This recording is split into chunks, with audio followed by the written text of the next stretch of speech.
TRS government को मुस्लिम vote की ज़रूरत क्या पड़ेगी, क्योंकि ऑलरेडी पुराने शहर में मुस्लिम जितने भी हलके हैं 7 के 7 सीट जो है एआईएमआईएम को चले जाते हैं, और एक एमपी की सीट रहती है वो भी एआईएमआईएम को जाती है, और डिस्ट्रिक्टों में मुख्तसर से मुस्लिम रहते हैं, वो चाहे टीआरएस को वोट डालें या ना डालें, उनसे उनको कुछ फ़र्क पड़ने वाला नहीं है। हमारी तो लड़ाई जो है साहब केसीआर साहब के झूठे वादों से, क्योंकि उनमें से एक बहुत बड़ा हिस्सा मेरी उल सिटी में रहता। अस्सलाम वालेकुम नाज़रीन, मैं आपका मेज़बान मोहम्मद शरफुद्दीन। आज हमारी ख़ास बात कलीमुद्दीन बाबा से, जो कांग्रेस के उभरते लीडर हैं, जो आवाम के बीच तहलका मचा रहे हैं माइनॉरिटीज़ 12% रिजर्वेशन को लेकर। आइए हम इसी सिलसिले में बातचीत करते हैं कलीम बाबा से। कलीम बाबा साहब अस्सलाम वालेकुम। वालेकुम सलाम रहमतुल्लाहि व बरकातहू। जी बोलिए। सबसे पहले आपसे हमारा एक ही सवाल, जो आपने कांग्रेस में एंट्री ली, एक तहलका मचाने वाली एंट्री 12% रिजर्वेशन को लेकर, क्या कांग्रेस के पुराने कायद को यह एहसास नहीं था जो इस तरह से तहलका मचाए? आपने अपनी खुदी से एक रैली निकाली और जीएससीसी चेयरमैन आली जनाब अब्दुल्ला सोहेल साहब का साथ दिया, तो क्या आपके इस तरह तहलका मचाने से मुसलमानों के मसाइल हल हो जाएंगे? इंशाल्लाह माइनॉरिटीज़ की तरफ से हम कोशिश करेंगे, और शेख अब्दुल्ला सोहेल साहब का भी यह है कि उन्होंने अपनी जुस्तजू लगी हुई है, और अगर मैं थोड़ा सा उनका साथ दे दिया तो कोई बड़ा काम नहीं किया। और रहा जहाँ तक सवाल के जो सीनियर लीडर्स है कांग्रेस के साथ नहीं, ऐसा कुछ नहीं, ये सब अपनी अपनी जगह काम कर रहे, और कोशिश तो लगी हुई है, जद्दोजहद लगी हुई है। वो हमारा असल मुद्दा क्या है कि जो केसीआर साहब ने जो शादनगर प्लेटफॉर्म से जो बात कही थी कि भाई मुसलमान साथ दे दो, माइनॉरिटी साथ दे दो, हम 4 महीने के अंदर गवर्नमेंट जैसा गवर्नमेंट हम फॉर्म करेंगे 4 महीने के अंदर हम जो है माइनॉरिटीज़ को जो है 12% रिजर्वेशन लाएंगे, वो सारे बातें उनके फेल हो गए। उसके अलावा भी टीआरएस गवर्नमेंट अपने हर वादे में फेल हो गई। जैसे कि आप अगर ले लेंगे डबल बेडरूम का जो मसला है, वो मसले के अंदर भी आज तक कोई कामयाबी हासिल नहीं हुई किसी को। अब वो बन रहा बनाएंगे देंगे, वो एक अलग शक्ल है। अब वो कब देंगे ये 5 साल तो होने को आगे ख़त्म हो गया। अब एक आपको मालूम होगा कि 3-4 महीने के अंदर ये सारे एमएलए डिसॉल्व हो जाएंगे, ठीक है। अगर हो गया तो इलेक्शन जल्दी भी हो सकता, नहीं तो 19 में तो होना ही है। अब हम माइनॉरिटीज़ की तरफ से अहम ये बात पूछ रहे थे केसीआर साहब से, हमारा मारोज़ा इतना ही है कि हम शेख अब्दुल्ला साहब के साथ में जो है कार्ड पोस्ट किए उनको, और चारमीनार के पास से जो हम रैली निकाले थे, वो रैली में भी हम पैदल मंच किए। अब केसीआर साहब क्या चाह रहे हैं मालूम, आखिरी में हमारे को भूख हड़ताल बैठना पड़ता नहीं मालूम, या फिर हमारे को कोई दूसरा स्टेप्स लेना पड़ता नहीं मालूम। हमारे सवाल का आज तक भी कोई टीआरएस गवर्नमेंट से एक छोटा सा भी जवाब नहीं आया। हम कांग्रेस के लीडर तो है ही है, साथ में जो है हर माइनॉरिटीज़ के ऊपर, क्योंकि हम माइनॉरिटी से बिलोंग करते, सबसे पहली बात हम खुद माइनॉरिटी से बिलोंग करते, तो हम माइनॉरिटी से जब बिलोंग करते हैं तो कहीं ना कहीं हमारा भी कुछ है होगा उसके अंदर कि भाई माइनॉरिटीज़ को जो वादा करे थे हमारे को फ़ायदा होगा, हमारे जैसे कई लोगों को फ़ायदा होगा, और ख़ास तौर से जो गरीब लोगों के ऊपर है बहुत ज़्यादा फ़ायदा होगा। और फिर रहा सवाल कि जो केसीआर साहब ने वादा किया था कि भाई मैं जो है मुस्लिम नर्सरी टू पीजी का जो है बच्चों का, गरीब लोगों का जो एजुकेशन का मसला था, उसके अंदर भी जो है उन्होंने वादा किया था, लेकिन अभी तक तो उसका भी कोई रिज़ल्ट सामने नहीं आया। और एक बात, खुसूसी बात ये है कि भाई जब ये सवालात एक जर्नलिस्ट उठाता है, मीडिया वाले उठाते हैं कि भाई मोदी साहब ने 15 से 20 लाख रुपए एक के अकाउंट में आ जाएंगे, इस तरह मैं काम करूंगा, ब्लैक मनी वापस लेकर आऊँगा। फिर जब उनसे हम सवाल करने लगे तो बोलने लगे भाई ये तो एक चुनावी मुहावरा था, मतलब चुनाव था, ये अल्फाज इस्तेमाल करने का था, हमने कर दिया। अब हो सकता है शायद केसीआर साहब का भी ये एक मुहावरा था जो केसीआर साहब ने कह दिया कि भाई 12% रिजर्वेशन हम मुसलमानों को दे देंगे। वो तो किसी कीमत पे दे नहीं सकते, आम जनता को भी मालूम अब पड़ा, पहले तो नहीं मालूम था कि हाँ भाई केसीआर साहब दे देंगे, लेकिन जब रूल्स एंड रेगुलेशन के हिसाब से देखा गया, आवाम की आँख खोलने लगी कि भाई as per the law 12% reservation नहीं दे सकते, तो आप क्या हिसाब से ये मुद्दा उठा रहे हैं? क्या आप उठाने से ये पॉसिबल हो जाएगा? क्या कानून बदल जाएगा? बात ऐसी है ना, हम आईना बता रहे, झूठों को मंजिल तक पहुंचा रहे। बात ये नहीं है वो नहीं दे सकते, हमको मालूम है नहीं दे सकते। देने का वादा किया था, तमिलनाडु गवर्नमेंट का हवाला दे के बोला था, तो वो करना चाहिए। क्योंकि उन्होंने बोला मोदी जी से बात कर लियो, मैं ये कर ले। 2 चोर पुराने और एक चोर भी है बाद में पीछे, तो वो सेंटर में भी चोर। आप देख रहे होंगे सेंटर के अंदर की हुकूमत कितनों के हाथों में है। हाँ, अब नरेंद्र मोदी जी से निकलती, अमित शाह साहब करने जाके खड़े हो जाती। ये 2-3-4 जनों की हुकूमत वहाँ पे भी चल रही।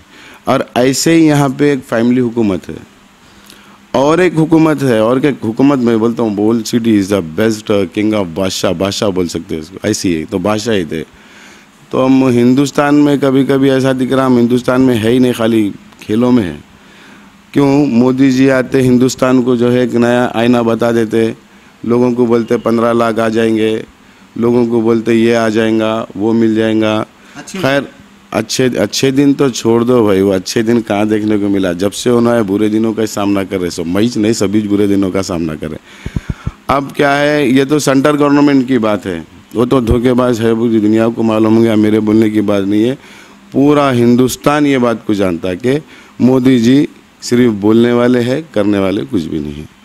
और रहा सवाल ना ब्लैक मनी आती ना अच्छे दिन आते, ये तो आपको भी मालूम है, आप मीडिया के आदमी है, मेरे से ज़्यादा जानते। और ये बात मेरे को, मेरे साथ साथ सभी हिंदुस्तानियों को मालूम है। 125 करोड़ हिंदुस्तानी में इनके जो चहीते चमचे होंगे 2-4 करोड़ होंगे या 1-2 करोड़ होंगे, वो लोग खैर वाहवाही कर लेते होंगे, बाकी तो बेड़ा गलत हो गया हिंदुस्तान का बोल दिए लोग। आप देख रहे होंगे हाल ही में जगह जगह पे जो है मोदी जी के बैनरों को चपला भी मारे लोग। और क्राइम तो इतना बढ़ गया पूछो ही मत, समझा। ये खैर अपन फिर कभी इसके बारे में डिस्कस करेंगे। अब रहा सवाल, हिंदुस्तान के अंदर एक अलग गवर्नमेंट है जो तेलंगाना के अंदर बड़ी जद्दोजहद से, और मेरे नौजवान भाई जो है बहुत ही मेहनत करके कशमकश करके हर जगह ख़ुद को मार लेके, जला लेके, पीट लेके क्या, और एक बड़ा एक आंदोलन जो तेलंगाना में चला था, तेलंगाना अलग करो का जो रेडिशन था, वो अगर मंज़र अगर आप देखें कभी, केसीआर साहब से मैं बोलता हूँ कि वो अकेले में सुकून से घर में बैठ के क्या, वो चीज़ को आप गौर करें और देखें। और आज उन लोगों का ये हाल है कि जो लड़के उनके लिए मर गए जल के, स्टूडेंट थे, वो स्टूडेंट के बिना पे करे, लोगों को झूठ बोले, स्टूडेंट से झूठ बोले, माइनॉरिटी से झूठ बोले, मुसलमानों से झूठ बोले, और भी बहुत सारे ऐसे चीज़ें। इनका कौन सा ऐसा वादा है जो इन्होंने पूरा कर दिए, या इनका कौन सा ऐसा काम है जो पूरा हो गया? रोड पे झाड़ू मारना, दीवार को कलर करना, वो गोलकुंडा किला को जाके साफ़ करना, ये गवर्नमेंट का नहीं है, ऐसा नहीं होता ना। आप पब्लिक के लिए क्या करें बेनिफिशियल, आप शादी स्कीम निकाले, उसके अंदर आप, मैं बोलता हूँ, आप समझ जानते होंगे, आपके जो है हर साल जो है माइनॉरिटी फंड वापस जाता था सेंट्रल गवर्नमेंट को। इस साल फंड गायब हो गया, ख़त्म हो गया। कहाँ गया भाई माइनॉरिटी फंड? वापस कहाँ चलेगा? खा गए? कौन खा गए भाई? इसका हिसाब किताब तो होना चाहिए ना। हम तो जो है पहले से बानिस्बत इस बार तो कम से कम 51,000, अब लगभग 1 लाख भी आने वाले हैं। बानिस्बत पहले की हुकूमत से इस हुकूमत में तो कुछ ना कुछ तो मिल रहा है। आप देखिए, ये मिल रहा नहीं मिल रहा, ये तो जो मिला उसको मालूम, जिसको नहीं मिला उसको मालूम।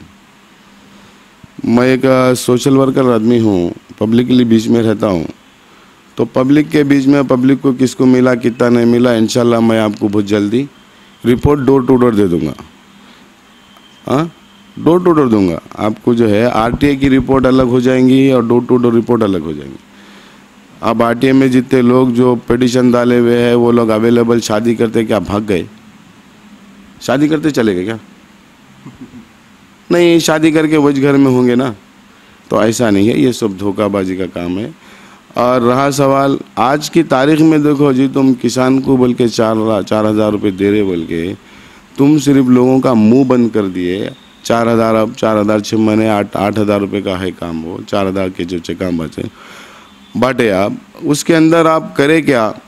हुआ क्या, जितने भी गांवों में ज़मीन है ऑलमोस्ट 80% हैदराबाद सिकंदराबाद के लोग या फिर लीडरों के पास है। टीआरएस के लीडरों का नहीं है, कांग्रेस के लीडरों का नहीं है, सबका नहीं है। ऐसा नहीं है कोई एक पार्टी का नहीं, हर लीडर का नहीं जो है कुछ ना कुछ है। बड़े बड़े बिजनेसमैनों का नहीं है, समझे आप, जो उनके सपोर्टर्स हैं उनका नहीं है। और फिर उन लोगों की खुद की बेनामी प्रॉपर्टीज़ भी होंगी कहीं ना कहीं, उन लोगों के पास है। एक मामूली किसान के पास है क्या? किसान का मुद्दा जो था वो उसके कर्ज को लेके था, ना कि वो आप 4,000 ठीक है आज का मेरा किसान भाई बहुत भुला होता, उसको नहीं मालूम, जो दिए वो अच्छी बात है, शुक्रिया बोलता। तो किसान के साथ इन्होंने पूरी नाइंसाफ़ी की, बल्कि उसको 4,000 8,000 का जो मुद्दा इनका देने की बात है वो नहीं देना था, किसान का कर्ज माफ़ी करना था। ज़मीन के ऊपर जो कर्ज लिया जाता है वो सिर्फ वाहिद किसान ही लेता। तो किसान के साथ इन्होंने चीट किए, वो 4,000 रुपये दे दिए। ये किसानों को भी थोड़े दिनों के बाद मालूम होगा। और वो क्या 4,000 बांटने से किसान बच गया, जिंदा रह रहा, खुश हो गया? 4,000 रुपये एक आदमी कितने दिन खा सकता, बोलिए आप ही बोलो। आप कितने दिन 4,000 रुपये आप कितने दिन खाओगे? ये तो बात सही है साहब। एक किसान जब 1 एकड़ पे खेती बाड़ी करता है उसको लगभग 25 से 30 हज़ार रुपये का खर्च आता। खैर, अब 4,000 रुपये हुकूमत दे रही है, किसान को कुछ नुकसान हो जाता, फसल ख़राब होती, तो 4,000 रुपये हुकूमत अपनी तरफ से दे रही है। उसके बावजूद भी कल ही नारसिंगी में एक किसान ने खुदकुशी की, उसके बारे में आप क्या कहना चाहेंगे? वो बेचारा जो है कर्ज में डूबा हुआ आदमी आत्महत्या करने के अलावा उसके पास क्या रास्ता रहता, बोलो? वो 4,000 अगर नहीं मिल के अगर उसका कर्जा माफ़ हो जाता और उसको जो है खेती बाड़ी करने के लिए अगर लोन मिल जाता तो शायद वो बेचारे की जान मिल जाती थी। मैं तो इसका जिम्मेदार जो है टीआरएस गवर्नमेंट को मानता हूँ। अच्छा, और एक बात रही साहब, टीआरएस गवर्नमेंट में जो स्टूडेंट्स ओयू में हड़ताल करे, तेलंगाना सेपरेट तेलंगाना के लिए फाइट करे, जद्दोजहद करे, वो लोग, कुछ लोग जल गए, कुछ लोग मर गए, कई लोग अपनी जान गवा बैठे उसमें। उनकी आल औलाद, उनके माँ बाप का क्या हाल है नहीं पता, जिनकी औलाद शहीद हो गई तेलंगाना को लेकर। लेकिन जिनकी औलाद ने कुछ मेहनत नहीं की, उनकी औलाद आज मिनिस्टर बन के बैठ गई। इसके बारे में आप क्या कहना चाहेंगे? वो आप एक अमिताभ बच्चन का गाना सुने होंगे आप, अंधे बहरों की बस्ती है, अंधेरी रात है बल्कि, हाँ, अंधा कानून है बल्कि। तो ये अंधी सियासत है। ये जो यूपी के बच्चे हैं, आप उनके माँ से, उनके बाप से ज़्यादा एक बच्चे की शायद एक की बहन भी होंगी, और वो घर में एक लड़की, आमतौर पे अपने तेलंगाना में ज़्यादा यूपी में जो पढ़ने वाले उनकी फैमिली में इसी टाइप का एक लड़का एक लड़की। तो वो लड़का की जिम्मेदारी रहती कि वो पढ़ लिख के अपनी बहन की एक अच्छी जगह शादी करे, अच्छी जगह ना। 1 लाख रुपए में शादी होती, ये बेकार बात है। गरीब से गरीब आदमी की भी शादी 1,16,000 1,50,000 में नहीं होती। वो गवर्नमेंट एक भरोसे तन देती। आप देख रहे होंगे कि हमारा झंडा अब हर जगह लहरा रहा, और हम इसको पूरा लहराएंगे। पूरे तेलंगाना के घर घर खटका मार के बोलेंगे, किसी की आवाज़ को अब हम दबने नहीं देंगे। ये हमारा टीआरएस गवर्नमेंट से वादा है। वो जब तक 12% का जो वादा करी थी, या तो वो स्टेट पे खड़े रह के वही प्लेटफॉर्म पे माफ़ी मांगे, पूरे मुसलमानों से नहीं, पूरी माइनॉरिटी से मांगे कि मैंने तुमको धोखा दिया, मैं धोखेबाज हूँ बोलकर ये माफ़ी मांगे, तो हम हमारा रिलेशन ख़त्म करेंगे। नहीं तो हम ये गवर्नमेंट की, चाहे हमारी गवर्नमेंट बनो ना बनो, लेकिन ये रिलेशन चलता रहेगा। एलिगेशन हमेशा उनके ऊपर जो बात उन्होंने कही थी, वो बात को हम आखिरी तक भी, हमारे मरने तक हम ये बात को लेके जाएंगे। जब तक इनकी गवर्नमेंट रहेंगी, जब तक हम ये बात करेंगे। और एक बात है साहब, 12% रिजर्वेशन, इसका मेन आपका एजेंडा 12% रिजर्वेशन के ऊपर है। लेकिन टीआरएस गवर्नमेंट 12% रिजर्वेशन नहीं देने में उसकी भलाई है, ऐसा हम महसूस कर रहे हैं। क्योंकि अगर माइनॉरिटीज़ को 12% रिजर्वेशन टीआरएस गवर्नमेंट देती है तो हिंदू वोटर्स टीआरएस से दूर हो जाएंगे। इसके बारे में आप क्या कहना चाहते हैं? कौन किससे दूर होता, कौन किससे करीब होता, ये हमारे को नहीं मालूम। हमारे को जो बोले थे हम वो बोल रहे हैं, वो करो। हम किसी को दूर करने, किसी को करीब करने नहीं आए। हम मोहब्बत की बात तब तक कर रहे थे जब तक तुम अच्छे थे। आज हम तुम्हारे से अगर कोई चीज़ पूछ रहे, हम पूछे तो दूर हो जाता, आप बोले तो सोच के बोलना था। आप कैबिनेट मिनिस्टर थे सेंटर में, आपको नहीं मालूम था क्या? आपको मालूम था ना, केसीआर साहब को ये बात मालूम थी तो नहीं करे। क्योंकि हमारी गवर्नमेंट में जब हम 5% रिजर्वेशन लाए थे, तब सेंटर गवर्नमेंट के जीओ से, सेंटर से जीओ से, सुप्रीम कोर्ट के जीओ से उसको खारिज करके 4% किया गया था। आज तो 4% भी नहीं रहा ना। आज क्या है, क्या करे? हम पूछ रहे कि इतना बड़ा एक पूरे हिंदू ये एपी के अंदर टुकड़े करके, इतना बड़ा बवाल करके, इतना बड़ा वो करके, इससे तो अच्छा एपी की गवर्नमेंट है जो 10 बार साल में एक बार भेजती और फिर साल में एक बार खड़ी भी हो जाती। हमारे तेलंगाना में तो सेफ साइड है और हमारे तेलंगाना में रेवेन्यू बहुत है। आपकी पार्टी का पर्सनली आपका मुद्दा अब तो आने वाले इलेक्शन में 12% रिजर्वेशन को लेकर ही होगा। हमारा मुद्दे बहुत सारे बातों पर भी, खाली 12% के ऊपर भी नहीं रहेगा, डबल बेडरूम के ऊपर भी होंगे। बहुत सारे जितने टीआरएस गवर्नमेंट वादे करी भी है हमारा। और एक सवाल मैं आपसे ये कर रहा हूँ, अब टीआरएस गवर्नमेंट को मुस्लिम वोट की ज़रूरत क्या पड़ेगी? क्योंकि ऑलरेडी पुराने शहर में मुस्लिम जितने भी हल्के हैं 7 के 7 सीट जो है एआईएमआईएम को चले जाते हैं और एक एमपी की सीट रहती है वो भी एआईएमआईएम को जाती है। और डिस्ट्रिक्टों में मुख्तसर से मुस्लिम रहते हैं, वो चाहे टीआरएस को वोट डालें या ना डालें, उनसे उनको कुछ फ़र्क पड़ने वाला नहीं है। इसके बारे में आप क्या कहना चाहें? देखिए, पहली बात तो जो है ये गलतफहमी दूर कर लेना चाहिए। वक्त बदलते हुए देर नहीं लगती कभी भी। अब ये नहीं मेरे को ज़रूरत नहीं है, ऐसा नहीं है। मुसलमानी माइनॉरिटी में नहीं है, एक माइनॉरिटी बहुत बड़ा प्लेटफॉर्म हम बता देंगे कि किसको बोलते हैं।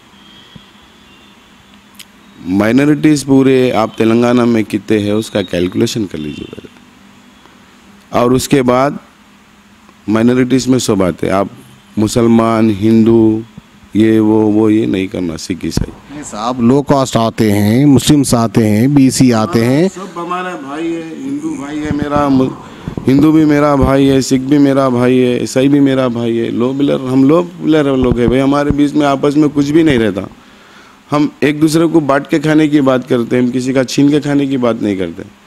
तो ये मुसलमान हिंदू का नहीं है, और मुसलमान के साथ साथ दलित भी है, लो बिलोंग जितने भी जिसको माइनॉरिटीज़ कैटेगरी में गिना जाता वो सब साथ है, और हम सब मिल के लड़ रहे। ऐसा नहीं है कोई खाली मुसलमान लड़ रहा, मुसलमान बोलेंगा, मुसलमान ही लड़ेंगा माइनॉरिटी कैसे, ऐसा नहीं। हम बता देंगे, पूरी एक जगह करके बताएंगे। जो सबसे बड़ी बात जो है कुछ लोगों के भेजे और दिमागों में है कि मुसलमान इस माइनॉरिटी है, ऐसा नहीं है। माइनॉरिटी में सब है। नहीं, बड़ी तादाद में तो मुसलमान ही है ना साहब, वो हिसाब से हम आपको बोल रहे थे। हाँ साहब, कुछ 19-20 है, सब बड़ी तादाद छोटी तादाद क्या है। आज यही सियासत जो है ना, आज हिंदुस्तान में एक राक्षस टाइप के आदमी को लाके बिठा दी, जिसको आज हिंदुस्तान पूरा ये बोल रहा कि जो है उनके चाहने वालों के, मोदी जी के चाहने वालों से हटके कोई बोलता है कि आप बोलो मोदी जी अच्छा काम करे। इवन मैं बोलता हूँ कि हर वो आदमी गरीब रोज़ घर में जाके एक बार तो पैर ज़मीन पर पटक के बोलता होगा कि मेरा बेड़ा गर्क हो गया भाई। क्योंकि आदमी पहले जो है 500-600 रुपये दिन में मजदूरी दिहाड़ी करके कमा लेता था। आज एक दिन उसको काम मिलता तो एक दिन नहीं मिलता। ये पूरे हिंदुस्तान की हालत है। आज खाली मैं तेलंगाना की इस बात पे बात नहीं करूँगा, फिर भी मैं समझता हूँ almost better is my Telangana. मेरा तेलंगाना फिर भी बेटर है। वो क्यों है? क्योंकि ये टीआरएस गवर्नमेंट की वजह से नहीं है। जो लोग पहले बचा लिए थे, कमा लिए थे, रख लिए थे, जो प्रॉपर्टीज़ थे उनके, वो आज बेच के खा रहे बेचारे। और किसान अपनी जगह मर रहा, और परेशान तो फिर परेशानी चाहिए। देखो ओल्ड सिटी का डेवलपमेंट अगर आप बात करेंगे तो पहले रिक्शा चलाते थे, आज ऑटो चला रहे। पहले आप चले जाइए किसी स्लम एरिया में ओल्ड सिटी के, तो पहले वहाँ रिक्शा चलाते थे, आज उनके बच्चे ऑटो चला रहे हैं। ये बड़ा डेवलपमेंट हुआ ओल्ड सिटी के अंदर। कि पहिए तो वही 3 हैं, भाई ये वही 3 है, पैरों की मेहनत जाके हाथों की मेहनत हो गई। उसका रीज़न है कि ओल्ड सिटी के अंदर एजुकेशन कम है। मैं भी ओल्ड सिटी से बिलोंग करता हूँ, मैं भी चाह रहा हूँ ओल्ड सिटी डेवलप होना, ओल्ड सिटी तरक्की करना। तो कुछ क्या है, एक माहौल बन गया है कि भाई नहीं ऐसा नहीं हो सकता, वैसा नहीं हो सकता, ये चल रहा। और लेकिन केसीआर साहब अगर गवर्नमेंट चलाते तो उनका काम है ओल्ड सिटी में देखना, आना, आके ओल्ड सिटी के लोगों को भी बताना कि तुम्हारे लिए ये है, तुम्हारे लिए। आप बताइए, डबल बेडरूम की स्कीम में 2,69,000 घर थे, तो मैं समझता हूँ 120 MLA है हमारी तेलंगाना के अंदर। एक एरिया में एक MLA की कॉन्स्टिट्यूंसी में 2325 डबल बेडरूम के घर बन के मिलना चाहिए। तो बाज एरिया में हमारे ओल्ड सिटी के अंदर तो उतनी जगह ही नहीं होते घर बनाने की, और जगह नहीं है, अगर है भी तो बड़े बड़े लोग हैं। नहीं, उसके अलावा घर तो घर साहब, अब तो यूँ भी सुनने में आ रहा है कि मुर्दों को दफनाने के लिए जगह नहीं है ओल्ड सिटी में। कब्रिस्तान बनाने की जगह पार्का बना लेते फिर रहे। जहाँ पूछना लोगों से कि कब्रिस्तान बनाना है कि पार्क बनाना, तो वहाँ के लोग एप्लीकेंट करते हैं, भाई हमारे को कब्रिस्तान की, शमशान की, मसान की ज़रूरत है, क्योंकि हम सबको मर के एक दिन जाना ही है वहाँ पे। अब हम उतने बड़े आदमी तो नहीं है, इसके लिए हम माइनॉरिटी में चलो हमारे बाप दादा खरीद के रख लिए जगह, हम जाके जो है वहाँ से दफना लेंगे, भाई मर जाएंगे तो वहाँ दफन कर देंगे। ये खैर छोड़ो, ये तो बोलना भी मैं नहीं मुनासिब समझता, क्योंकि मैं अपने मुंह से अपने मुंह पे नहीं मार ले सकता हाथ से क्या। तो खैर वो वक्त आने वाला वक्त बता देगा, और अल्लाह भी चाह रहा होगा शायद, इसलिए जो है आज मेरी ओल्ड सिटी के अंदर जो है जगह जगह से मेरे भाई हिम्मत कर रहे, नौजवान मेरे भाई दोस्त साथी मेहनत कर रहे। अल्लाह उनको भी कामयाबी दे, उनके साथ साथ मेरे को भी कामयाबी दे। हमारी तो लड़ाई जो है साहब केसीआर साहब के झूठे वादों से है, क्योंकि उनमें से एक बहुत बड़ा हिस्सा मेरी ओल्ड सिटी में रहता। मैं बात मुसलमानों की भी करूँगा और मैं बात दूसरे लोगों की भी करूँगा। वो इसलिए करूँगा क्योंकि मेरे ओल्ड सिटी के अंदर, मैं ज़्यादातर मैं ओल्ड सिटी में रहता हूँ तो मैं ओल्ड सिटी की बात ज़्यादा करूँगा, वैसे फिरता पूरा तेलंगाना हूँ।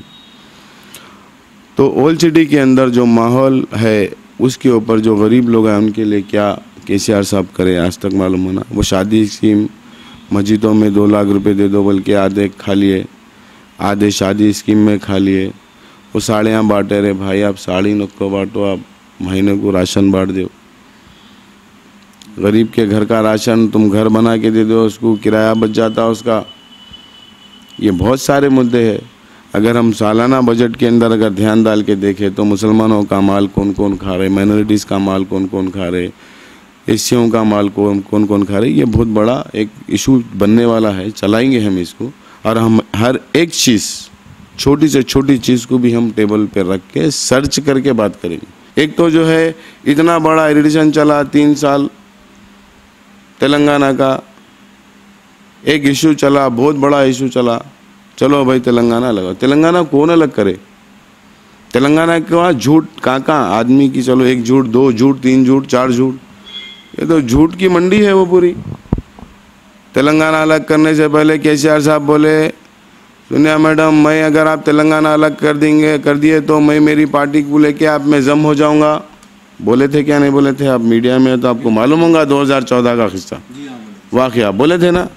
उसके बाद बोले वहाँ से आगे, अच्छा ठीक है, बोले चलो यूँ त्यों करके चलो तेलंगाना नको भाई, झगड़ा नको बोल के तेलंगाना सोनिया मैडम जो है अलग बोले। तो वो तेलंगाना अलग करने से कांग्रेस गवर्नमेंट का नुकसान हुआ। और फिर उसके बाद इन्होंने क्या बोले, मैं ऐसा करूँगा, जो बच्चे मरहूम मर गए, जल के मर गए, उन लोगों के ख़िलाफ़, वो लोगों को जो है मैं उनकी सिक्योरिटी करूँगा, उनके फैमिलीज़ को वो दूँगा, जॉब दूँगा। दिए नहीं दिए, उनको फंड दिए नहीं दिए।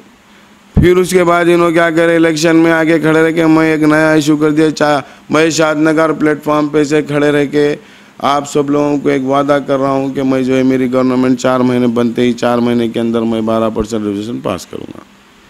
ठीक है साहब, ये तो खैर केसीआर साहब के वादे रहे। आप हमको यूँ सुनने में आया कि आने वाले इलेक्शन में आप खुद इलेक्शन लड़ेंगे। आपकी कौन सी ऐसी चॉइसेबल प्लेस रहेंगी जहाँ से आप इलेक्शन लड़ेंगे? इंशाल्लाह बिल्कुल लड़ूंगा इलेक्शन, क्यों नहीं लड़ूंगा, पूरा अधिकार है मेरे को हिंदुस्तान का। जहाँ से मेरी पार्टी सीट देंगे मैं वहाँ से लड़ूंगा, कोई ऐसी बात नहीं है मैं पर्टिकुलर वो जगह से लड़ूंगा, बराबर लड़ूंगा। मैं तो सोचता हूँ कि हर मुसलमान के घर में से एक बच्चा सियासत में आए, हर माइनॉरिटी के घर में से एक बच्चा सियासत में आए, वो अपना हक मांगे, खुद अपने को रास्ते बनाए। ये जालिमाना अंदाज, ये जुल्मों का शिकार ख़त्म होना बंद करे, लुटेरों की मंडी बंद होना चाहिए। सच न्यूज़ से बात करने के लिए बहुत बहुत शुक्रिया बाबा साहब। इंशाल्लाह अल्लाह आपको कामयाब करे। हमें दीजिए इजाज़त, खुदा हाफिज़।